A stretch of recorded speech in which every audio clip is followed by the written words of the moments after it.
அதாவது அளந்துட்டோம்னா அது வேற. ஹதீஸ் நிறைய புகாரி முஸ்லிம்ல வரக்கூடிய செய்திகளை பார்க்கணும்.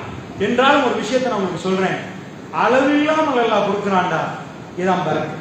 முஸ்லிம்களை பொறுத்தவரை நம்ம இதை நம்புறோம். நம்ம பணத்துல நம்பிக்கை வச்சிருக்கிறோமா, பரக்கத்துல நம்பிக்கை வச்சிருக்கிறோமா என்பதை நாம புரியணும். நம்ம கல்புல தீன் வந்தால் நாம் பரக்கத்துல நம்பிக்கை வைப்போம், பணத்திலே. அல்லாஹ்வுடைய நல்லடியார்கள், அதனால் இன்ஷா அல்லாஹ் ரமதான் மாதம் நமக்கு வந்திருக்கிறது. இந்த நேரத்தில் ஏழை எளியவர்கள் நிறைய பேர் நிற்கிறார்கள். அல்லாஹ்வுடைய நல்லடியார்கள், உங்கள்கிட்ட எவ்வளவு இருக்கிறோ ஷைத்தான் உங்க காதுல நிறைய சொல்லுவார். அல்லாஹ் உங்களுக்கு தந்தது கொடுக்கிறது, உங்க குடும்பத்துக்கு போக மீதம் உள்ளதை கொடுக்கிறது. கவனமா புரிஞ்சுக்கோங்க. நீங்க சேமிச்சு வச்சு நீங்க பிளான் போட்டா, ரசூலுல்லாஹ் சொன்னாங்க, அதாவது அடியான் என்னை பத்தி எப்படி நினைக்கிறானோ அப்படித்தான் அவன் விஷயத்தில் நடந்து கொள்ளணும்.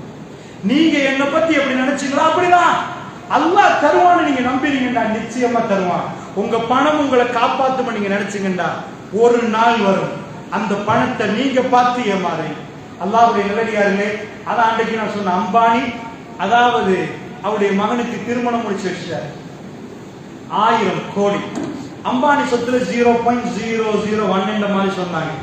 அம்பானி மார்க் சக்கபர்கையும் கொண்டு வந்தார். இந்தியாவில் ஆக ஃபேமஸ் ஆனவங்க கொண்டு வந்துட்டார். முழு வேர்ல்டு அம்பானியுடைய திருமணத்தை பேசுற அளவுக்கு மீடியாக்கள் அதை கொண்டு வந்து ஒரு ஹைலைட்டான மெசேஜா வச்சார். ஆனா அம்பானியுடைய மகனுக்கு தான் திருமணம். மகன் மைக்க பிடிச்சி பேசுறார். என்ன பேசுறார் தெரியுமா? அதாவது நீங்க எல்லாம் நினைக்கிற மாதிரி எங்க வாழ்க்கை இன்பமான ஒரு வாழ்க்கையில் ஐ எம் லக்கி என்கிறார். அவர் அந்த வார்த்தையை சேர்த்து சொல்றார், நான் லக்கி. என்ன, எங்க டேடா ரொம்ப பெரிய ஆள், வேர்ல்ட்ல டாப் 10, இந்தியாவில் நம்பர் 1, அவ்வளவு பெரிய சொத்து, அவ்வளவு பெரிய பணம். சாதாரணமா நம்ம நாட்டில் உள்ளவங்க நினைச்சும் பார்க்கிறாரு அம்பானி யாருன்னு. அம்பானி மகன் சொல்லுகிறார், அதாவது நான் லக்கி. ஆனா ஒரு வார்த்தை சொல்லுகிறார். அவங்க வாப்பா நிற்கிறார், முழு பேரும் பார்க்கிறாரு. நீங்க நினைக்கிற மாதிரி பக்கத்துல பார்த்து சொல்றாரு, நீங்க எல்லாரும் நினைக்கிற மாதிரி என் வாழ்க்கையில ஒரு பிரச்சனை இல்லை நினைக்காதீங்க, நிறைய துன்பங்களுக்கு மத்தியில தான். அப்படி திருமண விழாவில் அவர் பேசுகிறார். அல்லாஹ் வெளியே கொண்டு வந்து காட்டுகிறார். மக்களே, இந்த தூய்மையான மார்க்கத்தை அடைந்தவர்களுடைய திருப்தியான கல்வி, அவருடைய சந்தோஷம், அந்த மன மகிழ்ச்சி எப்படி என்ற பெருமையை அல்லாஹ் கொண்டு வந்து காட்டுகிறார். பாலைவனத்து வரலாறை போய் பார்த்து இதோட கொண்டு வந்து ஒப்பிட்டு பார்த்தால் சுபஹானல்லாஹ், அது எங்கேயோ போய் நிற்கும். அவர் என்ன சொல்ற, நீங்க நினைக்கிற மாதிரி அப்படி ஒரு லைஃப் உண்டு எனக்கு இல்லை.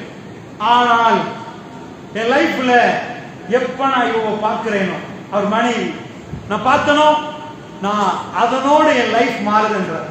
அன்பு சகோதரர்களே, அவர் சின்ன ஒரு இன்ட் ஒழுங்கா யோசிச்சாருண்டா, அம்பானி என்ன சொல்ல வர்றாரு தெரியுமா? மகன், பாப்பா, நீங்க சேர்த்த முழு சொத்தாலையும், நீங்க உங்க உசுரா என்ன நினைக்கிறீங்க, நீங்க சேர்த்த முழு சொத்தாலையும் நான் சந்தோஷப்படுவதை விட யாரோ பெத்த இந்த புள்ளையால நான் ரொம்ப சந்தோஷப்படுறேன்னு சொல்றேன்.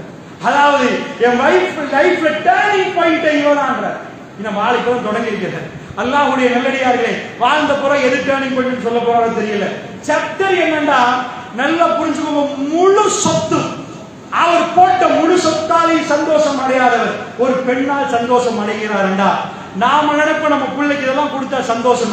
ரப்புல் ஆலமீன் அந்த கல்புக்கு எப்படி கொண்டு வந்து அது ஹெல்த்தான கல்பா இருந்தா அந்த புள்ள சிரிக்கும், அந்த புள்ள சந்தோஷப்படும். ஃபைனலா ஒரு விஷயத்தை சொல்லி முடிக்கிறேன். ஏன்னா இன்னைக்கு ஒரு இன்ட்ரோடக்ஷன் மாதிரி தான் சொன்னேன். நாளைக்கு நம்ம வீட்டுக்கு எப்படி பரக்கத்தை கொண்டு போறேன்னு இன்ஷா அல்லாஹ் சொல்றேன். ரசூல் ஸல்லல்லாஹு அலைஹி வஸல்லத்துக்கு பிறகு உமர் பின் கத்தாப் தன் மகனை எப்படி வளர்த்திருந்தான்னு பாருங்க. அவர் சொல்லி கொடுக்கிற மகன் பெருசு. அப்துல்லா இப்னு உமர் வாப்பாட ஜனாசா வளர்க்கறதுக்கு ஆயிஷா நாய்கிட்ட போக, அவர் குத்தி காயப்படுத்தப்பட்டு படுக்க போட்டிருக்கிறார். அமீருல் முஃமினீன் அவர் சின்ன ஒரு லேண்டுக்கு சொந்தக்காரர் இல்லை, பெரிய ஒரு பகுதி அவர் கையில் இருக்கு. ரத்தம் போகிறவனுடைய கழிவு எனக்கு ரசூலுல்லாஹ் பக்கத்துல அடக்கம் செய்யப்படும். பெருமைக்கல்ல, ரசூலுல்லாஹ்வோடு கபர் அங்க நிக்கணும். எனக்கு அல்லாஹ்வுடைய தூதர் மேல அவர் வச்ச ஆசை, பண்பு அப்படி, அன்பு அப்படி. மகனுக்கு சொல்றாரு, மகனே, என் சலாத்தை கொண்டு போய் ஆயிஷா நாய்க்கு சொல்லு. குல் உமர் வலா குல் அமீருல் முஃமினீன். அமீருல் முஃமினீன் சொன்னான்னு சொல்லாதீங்க, உமர் சொன்னான்னு சொல்லுங்க போய். சுப்ஹானல்லாஹ், மகனை எப்படி வளர்த்திருக்கிறான்டா. அவர் போய் ஆயிஷா கிட்ட சொன்ன மாதிரியே சலாம் சொல்லி அப்படியே பேசி அந்த மாதிரி செய்யறாருண்டா. பிறகு இப்ப மன்னருக்கு பிறகு அவங்க மகன் தானே வருவார். அவங்களுக்கு கூட அவங்க மகன் தானே வருவாங்க. ஆட்சியில எல்லாரையும் வச்சுட்டு சொல்றாரு, என் மகனுக்கு ஆட்சியில எந்த பங்கு இல்லை. அப்துல்லா எந்த பங்கு இல்லை.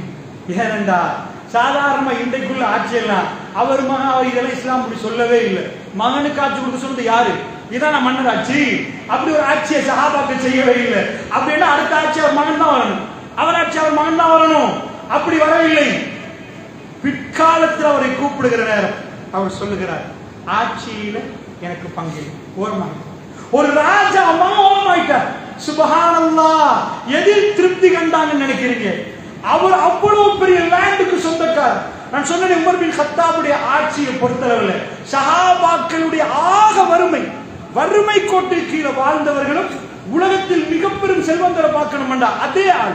அதிகமானவங்க நீங்க போய் பார்க்கலாம். சாப்பிடுக்கு வழி இல்லாதவங்க கவர்னரா நின்றாங்க. ஒரு ஏரியாவுடைய பெரிய கவர்னர். ஒரு காலத்துல சாப்பிடுக்கு வழி இல்லை. அபூ ஹுரைரா அப்படி நிற்கிறார். நிறைய சஹாபாக்கள் நிற்கிறாங்க.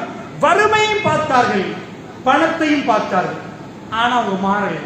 கல்வி அல்லாஹ்வுடைய அவங்க நம்பினது பரக்கத்துல, அவங்க நம்பினது ரஹ்மத்துல, அவங்க நம்பினது அவங்க தவக்குள் வச்சாங்க.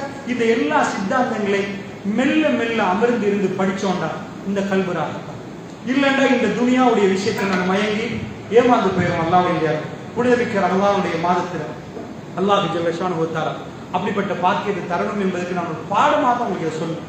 நானும் நீங்களும் இதை புரியணும். எங்க வாழ்க்கை மாறணும். இந்த ரமலான் எங்களை மாற்றணும்.